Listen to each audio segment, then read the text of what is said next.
Some popular plants are best in a pot.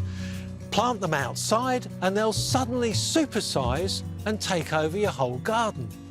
I'm going to introduce you to some undercover monsters that are better contained without any chance of them coming into contact with your garden soil. Who doesn't like ornamental figs? This is a variegated rubber tree, and there are many different tones, but this one with the pinkish hues is ruby. It's a wonderful houseplant. They tolerate heat, neglect, low water, low light levels, all sorts of things that could kill a plant won't kill this. But if you love them, they'll quickly grow and fill a room. And that's when a fatal mistake can occur. If you put these outside, you don't even need to plant them, because these little wispy roots will reach down into the soil and suddenly they'll supercharge the plant, it'll break the pot, and you've got a 40-metre specimen dominating your back garden. The only place where you can allow these to grow uncontained is in a large park. But you can prune them, and you can use the cuttings to propagate more. I've shown on Gardening Australia how you can use aerial layering as a technique to propagate these plants, so you can check out the website how to do it. By containing these plants, you've got a friend for life. The giant bird of paradise, Strelitzia nicolai, is deservedly really popular as a landscape plant.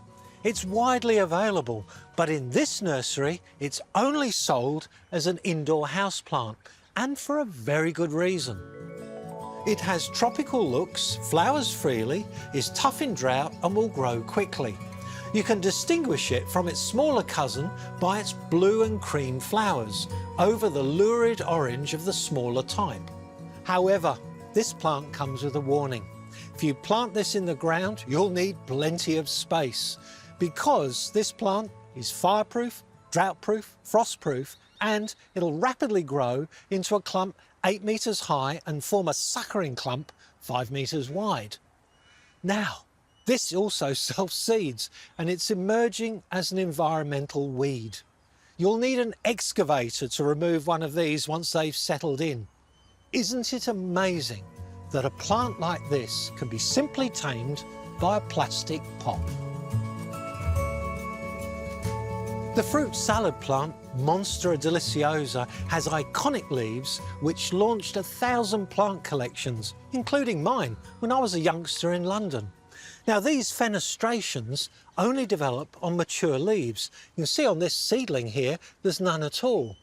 Now, this plant is quite easily maintained indoors, and it's a fabulous house plant. I managed them as a house plant for many years just by pruning them back in spring, using the stems as cuttings, and preventing the aerial roots from making contact with the walls, because they can damage plaster. If you plant one out in the garden, it will need managing as well, otherwise it'll disappear up a tree or over the neighbour's fence. We're also learning that this is an emerging environmental weed in coastal New South Wales and Queensland. So if you grow the fruit salad plant, eat the fruit. They do taste like fruit salad. Manage the plants, manage the seed, and you and this plant will have a long and productive life together.